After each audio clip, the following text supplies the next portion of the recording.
ಬುಡಾ ಹಗರಣ, ಅದರ ಬ್ರಹ್ಮಾಂಡ ಭ್ರಷ್ಟಾಚಾರ ಹಗರಣ ಏನೆಲ್ಲ ಸುದ್ದಿಗಳನ್ನು ಹೊರಚೆಲ್ತು ಅನ್ನೋದು ನಿಮ್ಗೆ ಗೊತ್ತಿದೆ. ಒಂದು ಕಡೆ PN ದೇಸಾಯಿ ಆಯೋಗ, ಮತ್ತೊಂದು ಕಡೆ ಲೋಕಾಯುಕ್ತ, ಮತ್ತೊಂದು ಕಡೆ ಇಡಿ ಎಲ್ಲವೂ ತನಿಖೆ ಮಾಡ್ತಾ ಇದೆ. ಆದರೆ ಈಗೊಂದು ರೋಚಕ ಮಾಹಿತಿ ಹೊರಬಿದ್ದಿದೆ. ಲೋಕಾಯುಕ್ತ DYSP ಮುಡಾದ ಮೇಲೆ ರೇಡ್ ಮಾಡ್ತಾರೆ ಅಂತ ಗೊತ್ತಾದಾಗ ಮರುದಿವಸ IAS ಅಧಿಕಾರಿಗಳು ಹೋಗಿ ಅಲ್ಲಿರುವಂಥ ದಾಖಲೆಗಳನ್ನು ಎತ್ತಾಕೊಂಡ್ಬಂದಿರುತ್ತೆ. ಅದನ್ನು ಈಗ ಸುಟ್ಟಾಕಿದ್ದಾರೆ ಅಂತ ಒಂದು ಮಾಹಿತಿ ಇದೆ. ಅದರ ಮರುದಿವಸ ಭೈರತಿ ಸುರೇಶ್ ಅಲ್ಲಿಗೆ ಹೋಗಿದ್ರಂತೆ. ಇದೆಲ್ಲವೂ ಕೂಡ ದೊಡ್ಡ ಮಟ್ಟದಲ್ಲಿ ಸಂಚಲನಕ್ಕೆ ಕಾರಣವಾಗ್ತಾ ಇದೆ. ಹಾಗಿದ್ದರೆ ಆ 140 ಫೈಲ್ಗಳನ್ನು ನಾಪತ್ತೆ ಮಾಡಿದ್ಯಾರು? ಮಂತ್ರಿಗಳದರಲ್ಲಿ ಶಾಮೀಲಾಗಿದ್ದಾರಾ? ಅಧಿಕಾರಿಗಳು ಶಾಮೀಲಾಗಿದ್ದಾರಾ? ಇಂಥ ಒಂದು ದೊಡ್ಡ ಶಂಕೆ ವ್ಯಕ್ತವಾಗ್ತಾ ಇದೆ. ಬನ್ನಿ ಇದರ ಬಗ್ಗೆ ಒಂದು ಸಂಪೂರ್ಣ ರಿಪೋರ್ಟ್.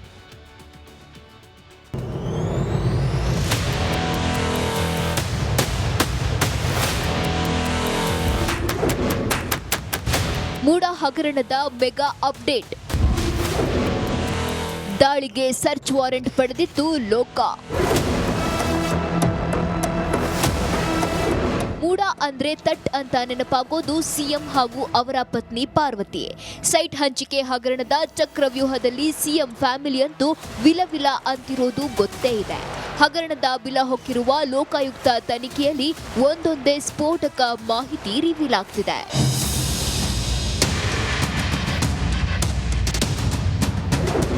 ಹಾಗಾದ್ರೆ ಸರ್ಚ್ ವಾರೆಂಟ್ನಲ್ಲಿ ಏನೇನಿದೆ ಅನ್ನೋದನ್ನ ನೋಡೋದಾದ್ರೆ, ಮೂಡಾ ಕಚೇರಿ ಮೇಲೆ ದಾಳಿಗೆ ಲೋಕಾಯುಕ್ತ ಸರ್ಚ್ ವಾರೆಂಟ್ ಜಾರಿ ಮಾಡಿತ್ತು. ಸೈಟ್ ಹಂಚಿಕೆಯಲ್ಲಿ ಗೋಲ್ಮಾಲ್ ಆಗಿದೆ.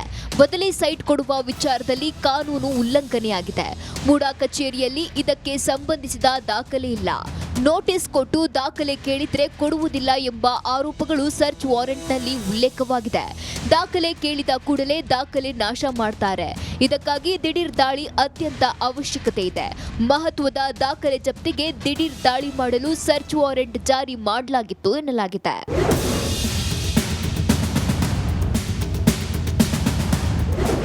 ಜೂನ್ 29ರಂದೇ ಮೂಡಾ ಕಚೇರಿಗೆ ನಗರಾಭಿವೃದ್ಧಿ ಇಲಾಖೆಯ IAS ಅಧಿಕಾರಿಗಳ 3 ತಂಡ ಭೇಟಿ ನೀಡಿತ್ತು. 140 ಫೈಲ್ಗಳನ್ನು ತಂಡ ತೆಗೆದುಕೊಂಡು ಹೋಗಿತ್ತು ಅಂತ ದೂರುದಾರ ಸ್ನೇಹಮಯಿ ಕೃಷ್ಣ ಆರೋಪಿಸಿದ್ದಾರೆ. ತಮ್ಮನ್ನು ತಾವು ರಕ್ಷಣೆ ಮಾಡುವ ಉದ್ದೇಶದಿಂದ ಲೋಕಾಯುಕ್ತ ಸಂಸ್ಥೆ ಅಧಿಕಾರಿಗಳನ್ನ ಜೊತೆ ಶಾಮೀಲಾಗಿ ಈ ಕಡತನ ವಶಪಡಿಸ್ಕೊಂಡು ದಾಖಲೆಗಳನ್ನು ನಾಶಪಡಿಸುವಂಥ ಅಥವಾ ಮುಚ್ಚಿಡುವಂಥ ಪ್ರಕ್ರಿಯೆಯನ್ನು ಮಾಡಿದರನ್ನು ಸ್ಪಷ್ಟವಾಗಿ ಕಂಡುಬರ್ತಾರೆ. ಇಷ್ಟೊಂದು ಫೈಲ್ಗಳು ಎತ್ಕೊಂಡು ಬಂದಿದ್ದಾರೆ ಅವರು ಅಂತ ಅಂದಾಗ ಅದು ತನಿಖೆನಲ್ಲಿ ಗೊತ್ತಾಗಲೇಬೇಕು. ಲೋಕಾಯುಕ್ತದವ್ರು ಮಾಡಿದರೂ ಆಗುತ್ತೆ, ಇನ್ಯಾವುದೇ ಏಜೆನ್ಸಿ ಮಾಡಿದರೂ ಆಗುತ್ತೆ. ಅದು ಬರಬೇಕಲ್ಲ. ಯಾವ ಅಧಿಕಾರಿ ರಕ್ಷಣೆ ಮಾಡೋಕೆ ಹೊರಟಿದ್ರು ಅದು ಬರಬೇಕಲ್ವಾ? ತನಿಖೆನಲ್ಲಿ ಬಂದಾಗ ಅದು ಒಂದು ವೇಳೆ ಆ ರೀತಿ ಕಂಡು ಬಂದರೆ ಕ್ರಮ ತಗೊಳ್ತಾರೆ.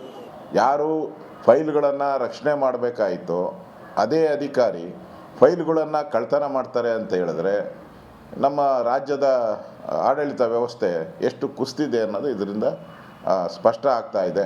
ಅದರಿಂದ CBI ತನಿಖೆ ಒಂದೇ ಇದಕ್ಕೆ ಪರಿಹಾರ ಅಂತ ನಾನು. ಲೋಕಾಯುಕ್ತ ತನಿಖೆ ಸುತ್ತ ಅನುಮಾನದ ಹುತ್ತ ಬೆಳೆದಿದೆ. ಸರ್ಕಾರವೇ ದಿಕ್ಕು ತಪ್ಪಿಸ್ತಿರೋ ಆರೋಪ ಕೇಳಿ ಬಂದಿದೆ. ವಿನೋದ್ ಪಡುವಾರಳ್ಳಿ, ರಿಪಬ್ಲಿಕ್ ಕನ್ನಡ, ಮೈಸೂರು. ಅಲ್ಲ ನೋಡಿ,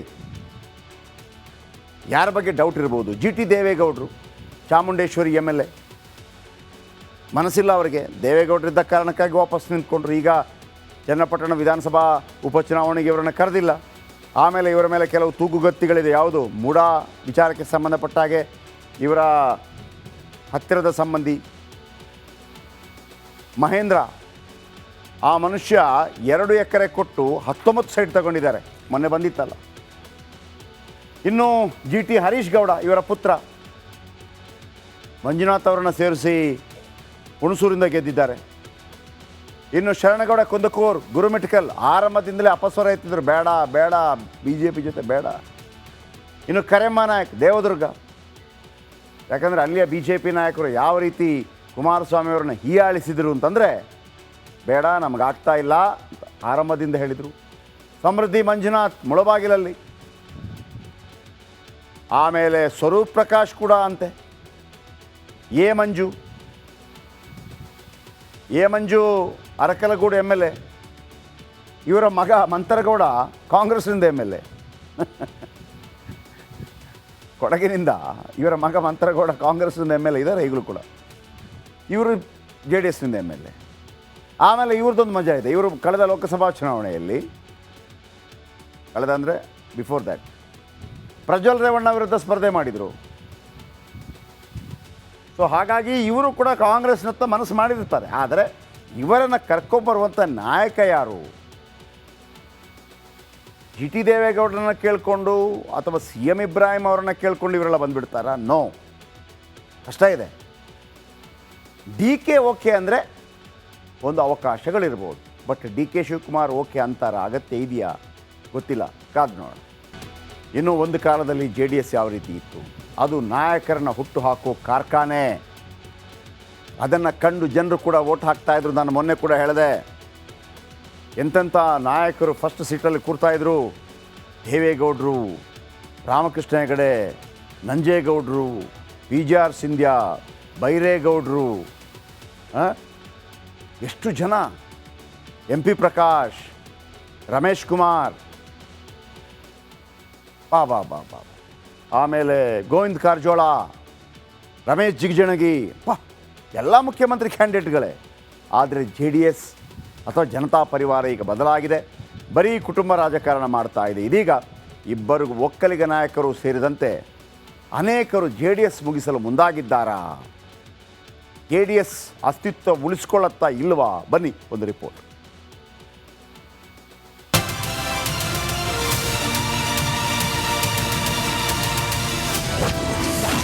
JDS ಮುಗಿಸ್ತಾರ ಕಾಂಗ್ರೆಸ್ ನಾಯಕರು? ಟಾಸ್ಕ್ ಕೊಡಿ ಅಂದಿದ್ಯಾಕೆ CP ಯೋಗೇಶ್ವರ್? ಚನ್ನಪಟ್ಟಣದ ನೂತನ ಶಾಸಕ CP ಯೋಗೇಶ್ವರ್ JDS ಬಗ್ಗೆ ಸ್ಫೋಟಕ ಹೇಳಿಕೆ ಕೊಟ್ಟಿದ್ದಾರೆ. ಕಾಂಗ್ರೆಸ್ ಪಕ್ಷ ಟಾಸ್ಕ್ ಕೊಟ್ರೆ ದೊಡ್ಡ ಆಪರೇಷನ್ ಮಾಡ್ತೀನಿ, JDS ಒಡೆಯುತ್ತೇನೆ, ಶಾಸಕರನ್ನ ಕಾಂಗ್ರೆಸ್ಗೆ ಕರೆದುಕೊಂಡು ಬರ್ತೀನಿ ಅಂದಿದ್ದಾರೆ. ನೋಡಪ್ಪ, ನನಗೆ ಅದು ಗೊತ್ತಿಲ್ಲ. ನಾನು ಅದಕ್ಕೆ ಸದ್ಯಕ್ಕೆ ನಮಗೆ ಈಗ ಅದ್ರ ಬಗ್ಗೆ ನಾನು ಮಾತಾಡೋಕೆ ಹೋಗೋದಿಲ್ಲ. ನಾವು ಅವ್ರಿಗೆ ಆಫರ್ ಮಾಡಿದ್ದೋ ಹಿಂದೆ, ಬರ್ರಯ್ಯ ನಮ್ಮ ಜೊತೆ ಅಂತ ಹೇಳಿದ್ದ. ಇಲ್ಲ, ನಾವು ಕುಮಾರಣ್ಣನ ನಾವು ತಿರ್ಗಾ ಚೀಫ್ ಮಿನಿಸ್ಟರ್ ಮಾಡಬೇಕು ಅಂತೇಳಿ ಅವರು ನಮ್ಮ ಜೊತೆ ಬರಲಿಲ್ಲ. ಕೇಳಿದ ನಿಜ, ನಾವು ಬರ್ರಂಗಿಲ್ಲ ಬರ್ರಿ ಅಂತ. ಕಾಂಗ್ರೆಸ್ನಿಂದ ಏನಾದ್ರು ಆ ಟಾಸ್ಕನ್ನು ನೀಡಿದ್ರೆ, JDSನ ನಾಯಕರನ್ನ ಕಾಂಗ್ರೆಸ್ಗೆ ಟಾಸ್ಕನ್ನು ನೀಡಿದ್ರೆ ತಾವು ಒಪ್ಕೊಂತೀರಾ ಸರ್? ಒಂದು ನಿಮಿಷ ಅಣ್ಣ, ನಾನು ಯಾಕೆ ಒಪ್ಕೊಳ್ಳಲ್ರಿ? ನಾನೊಬ್ಬ ಪಕ್ಷದ ಕಾರ್ಯಕರ್ತನಾಗಿ ನಮ್ಮ ಪಕ್ಷ ಏನು ಹೇಳುತ್ತೆ ನಾನು ಮಾಡೇ ಮಾಡ್ತೀನಿ. ಆದರೆ ನಾನು ಹೇಳೋದು, ನಮ್ಗೆ ಅವಶ್ಯಕತೆ ಇಲ್ಲ. 139 ಜನ ಶಾಸಕರಿದ್ದೀವಿ.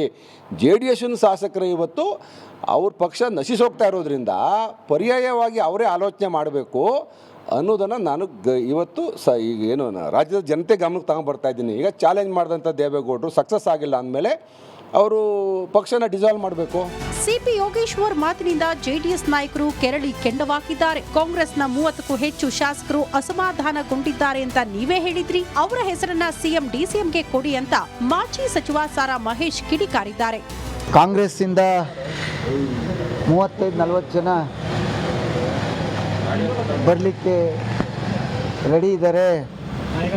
ಸರ್ಕಾರ ಭಾಳಷ್ಟು ದಿವಸ ಉಳಿಯಲ್ಲ ಅಂಥೇಳಿ ಮೊದಲು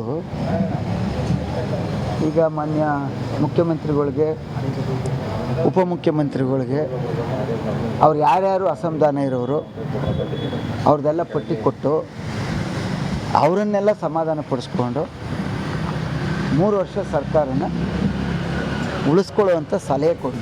ಗೃಹ ಮಂತ್ರಿ ಪರಮೇಶ್ವರ್ ನಮಗೆ ಆಪರೇಷನ್ ಅಗತ್ಯವಿಲ್ಲ ಅಂತ ಹೇಳಿದ್ದಾರೆ. ಆ ಮೂಲಕ ಯೋಗೇಶ್ವರ್ ಯಾವುದೇ ತಾಪತ್ರಯ ತೆಗೆದುಕೊಳ್ಳೋ ಅಗತ್ಯವಿಲ್ಲ ಅನ್ನೋ ಸಂದೇಶ ರವಾನಿಸಿದ್ದಾರೆ. Bureau report, republic Kannada.